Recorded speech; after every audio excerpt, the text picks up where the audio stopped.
Ayan, for bus number 8, dito po muna tayo sa side. Waiting po tayo sa kasama po natin na bus number 4. Ay, sige po, forward po tayo ng konti. Ayan, dito po muna tayo sa side. Dito po tayo sa side. Para sabay-sabay po tayo makakarinig po ng trivia.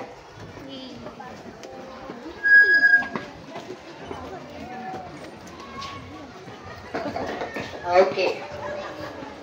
Sige, dito po muna tayo. Ayan, sige, follow na rin po yung bus number 4 po natin. Dito po tayo sa left side. Then yung mga bus number 8 po, dito po tayo sa right side. Ayan, bus number 8 and bus number 4. Bali, welcome nga po pala sa Wonders of the World. Dito po sa Wonders of the World, we have 14 miniature, 7 Asian wonders, and 7 new wonders po. Ayan, pwede po kayong mag-take po ng picture or video habang nagbibigay po ako ng trivia sa mga miniatures po natin. Okay po, the first miniature po na makikita po natin dito is Petra. Petra po is one of new wonders. Located po siya sa Jordan. And actually po, the word Petra is originated from the Greek word Petros, which means po rock or bato. Dahil ito po ay mano-mano pong inukit po ng mga Nabatean sa bato. At ito rin po pala ay kilala bilang isang red rose city. Dahil kapag po ito ay naarawan, nagiging reddish po siya or nagiging rose pink po. Ayan, sige po, after taking pictures, so pwede po tayo mag-forward sa next miniature po natin. Ayan, remind ko lang po ulit na wala pong mauuna at mauhuli po sa akin para sabay-sabay po tayo manonood ng Dancing Mascot Show. Okay? Check. Okay, the next miniature po na makikita po natin dito is Mausoleum Metallicarnassus. Mausoleum Metallicarnassus is one of Asian wonders. Located po siya sa Turkey. And the Mausoleum Metallicarnassus is also known the Tomb of Mausolus. Ma'am, dito po muna tayo, ma'am. Ayan. This is also known the Tomb of Mausolus. And ito nga po pala pinagawa po ni Queen Artemisia para po sa kanyang asawa na si King Mausolus.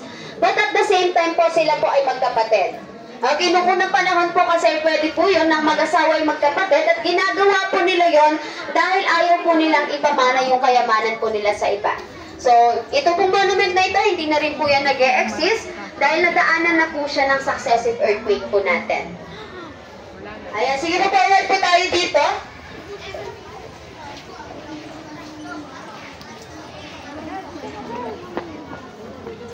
Ayan, sige, forward tayo dito, bus 8 and bus 4.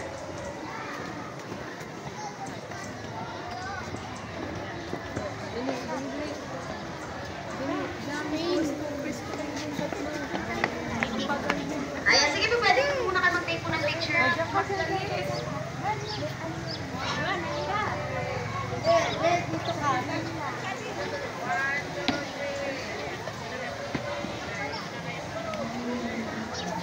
Be. Okay, bus 8 and bus 4. Sige po, forward po tayo sa next miniature po natin. Okay, the next miniature nga po pala na makikita po natin dito is the Roman Colosseum. The Roman Colosseum is one of new wonders located in Rome, Italy.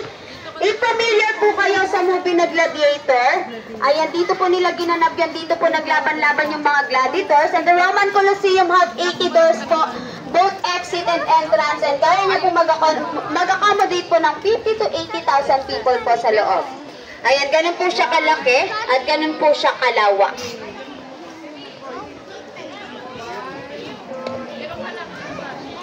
And then yung miniature naman po na nakikita po natin dito, yan po yung Lighthouse of Alexandria. One of Asian wonders po siya, located po siya sa Egypt. The Lighthouse of Alexandria is also known the Palace of Alexandria. At ito po ang kauna-unahang lighthouse po sa buong mundo. Tinayo po siya sa gitna po ng dagat po ng Egypt para po maging guide po ng mga seafarer or mga mandaragat. And ito rin po pala, hindi na po yan nag-e-exist dahil nasira po siya ng 3 sunod-sunod po na lindol. Ayan, yung statue po pala na nasa tuktok po niyan, yan po si Poseidon, hindi po siya si Zeus. Ayan, si Poseidon po, the gods of the sea po. Sige po, forward po tayo dito, bus 8 and bus 4. Ayan, remind ko lang po ulit, wala pa muna sa left side kasi ikutan din po natin yung mga miniature na nandito. Dito po muna tayo sa right side. Okay, wala po muna kakaliwa. Dito po muna tayo. Ayan. Nasa 8 na tayo. Asa malinta? Great Wall of China. Ay, sige po, try dito sa next picture. Great Wall of China. Great Wall of China. It's a Great Wall of China. Okay. Okay, boss 8 and boss 4. The next miniature po na makikita po natin dito is Great Wall of China. The Great Wall of China is one of the wonders located in China. And Great Wall of China is one of the biggest cemeteries, one of the longest bridge. Siya po ay may haba ng 8,850 kilometers. At kung lalakarin po natin siya, aabutin lang naman po tayo ng 18 months or 1 year and 6 months. Ginawa rin po ito by labor force. So yung mga namamatay o pinapatay po ng worker, dyan na rin po sila inililibing dahil hindi na po nila mailabas yung bangkay sa sobrang haba po ng bridge. At yung mga Chinese po kasi naniniwala po sila na kapag po nakaluan ng dugo, yung ginagawa nila ay mas lalo raw pong titibay. Ayan, patuloy pa rin po pala itong pinapahaba. Ayan, ginagawa pa rin po siya. Ayan, sige po, forward po tayo dito. Wala po muna sa left side po natin. Dito po muna tayo. Dito kayo dali. Sorry. Hi guys, ako sa best part. Ayan. Okay, for the next miniature po na nakikita po natin is Chichen Itza. Okay, Chichen Itza po natin is one of the wonders located in Mexico. Ang Chichen Itza nga po pala natin is ginawa po yan ng Mayan civilization. And then dito po ang ating Mayan calendar na meron pong 365 days. Dahil ang Chichen Itza po meron po siyang 4 stairs by side and kada stair po meron po siyang 91 steps. So that's a total of 364 steps. And sa pinakatuktok po niya, meron pa pong isang stair further king. So that's a total of 365 steps. And sa Mayan calendar naman po natin, 365 days naman po siya. Ayan, sige po, forward po tayo sa next miniature po natin. Bas, ilan na? Huwag mo hawakan ito. Mga biglaan. Sumunod ka lang doon kasi nasa unahan lang yung tatlo eh. Ayun o, apat na kayo. Nasa yun na yun. Okay po, the next one po na makikita po natin dito is Hanging Gardens of Babylon. Hanging Gardens of Babylon is one of Asian wonders located in Al-Mahawil, Iraq. And ito nga po palang Hanging Gardens of Babylon is not really existing. Iniis lamang po siya sa Bible, pero may isa pong parang na nagsabi na nakita niya na raw po ito. But up until now po talaga, wala pa rin po matibay na ebidensya na nag-e-exist po siya. Kaya pinagawa po ito ni King Nebuchadnezzar para po sa kanyang asawa na si Queen Amethyst dahil na homesick po siya. Ayan, pinagawa lang po ito dahil na homesick po siya. Ayan, sige po kayo. Ayan,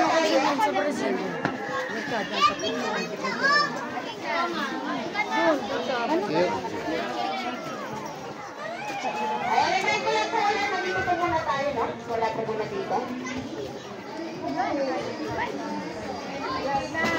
Okay po, the next miniature po na makikita po natin is Christ the Redeemer. Christ the Redeemer is one of the wonders located in Brazil.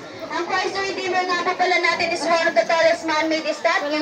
Siya po ay may taas na 98 feet and 92 feet at siya rin po nakasangkit siya ng Guinness World Record ng 10 years. Pero natalo po siya ng bansang pulang noong 2010 dahil ang bansang pulang po nagtayo po sila ng tinatawag po nilang Christ the King. And another trivia for this po, before po kasi yung mga taga-Brazil, hindi po sila naniniwala kay Jesus.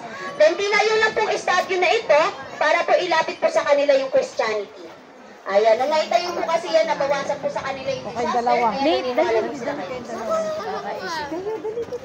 Ayan, sige, forward po tayo dito sa next miniature po natin. Naka-smile naman kayo. Kaya nga, Diyos ko. Mga bata ayun. Christ the Redeemer yun. Napakapalaga. Alam ko na yung itsura.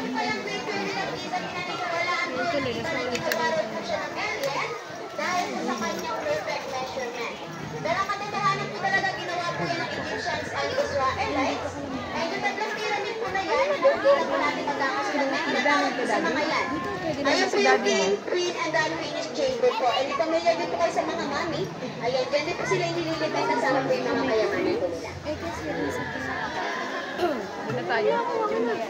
Gusto nyo may maglakad.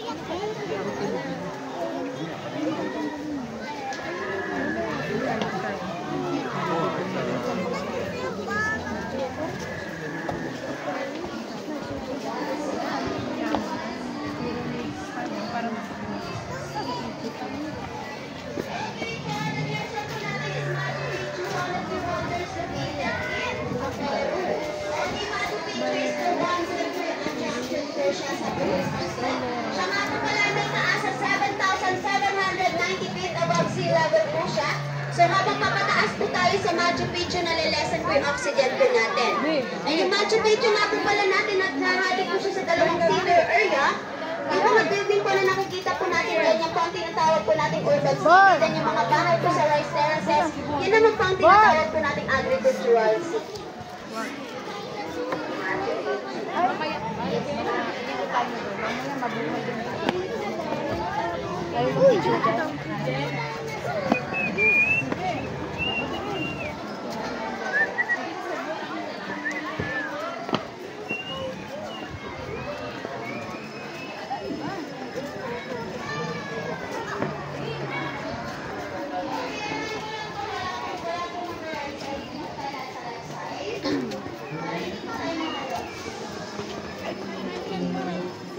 Yan, sige po lahat po ng bus number 7. Group picture na po tayo. Okay.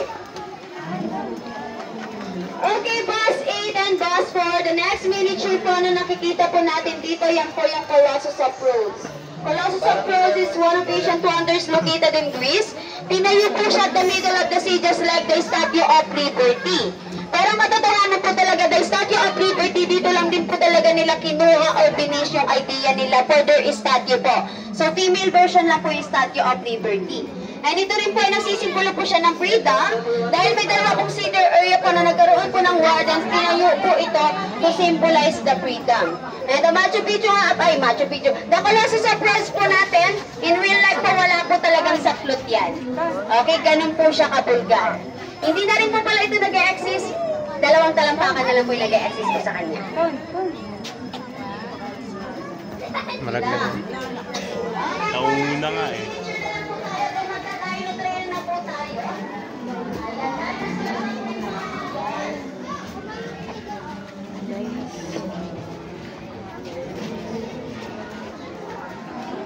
Sa miniatures natin. Okay. Okay, bus 8 and bus 4. The next miniature po na makikita po natin dito is Statue of Zeus at Olympia. The Statue of Zeus at Olympia is one of ancient wonders located in Greece. And Zeus is the gods of gods and goddesses, and he is the lightning and thunder. Kuya, ka muna. Okay, is the lightning and thunder. But this one po, hindi na rin po siya nag-exist. Nadaanan na rin po ng mga successive earthquake po natin. Pero ito nga po pala yung sinuno po ng mga kapapaihan sa Greece. Dahil si Zeus po ay nagkaroon po siya ng 700 po na asawa.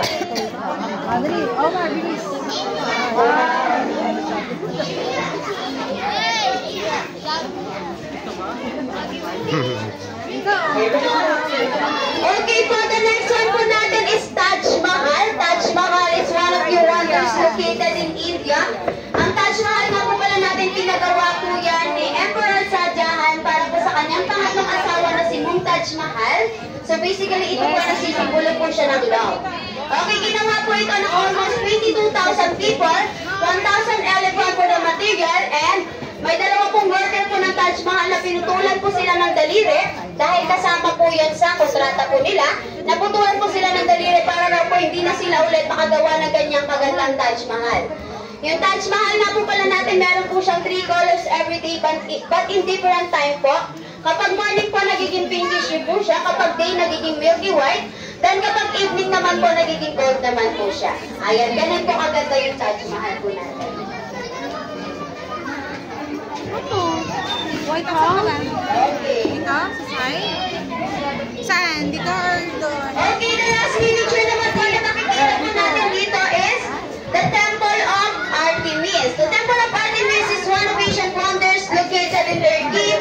And ito rin po pala yung kilala, the Temple of Diana. Diana is the daughter of Zeus at siya po ang gumanap po ng Wonder Woman sa Diocese of Crete. And nasa Avengers din po siya. This one, nag-e-exist pa rin naman po siya. Pero pillars na lang po yung natira sa kanya. Okay? Ito rin po palang Temple of Artemis. Mas lalo lang po sumikat ito nung sinunod po siya. Ang sumunod po nun si Herostratus. Okay, wala po yung bus 8. Bus 8. Okay, bus 8 pa dito po tayo. Wala pong lalabas doon na. Dito po tayo magpo-forward. Wala pong lalabas. Dito po tayo.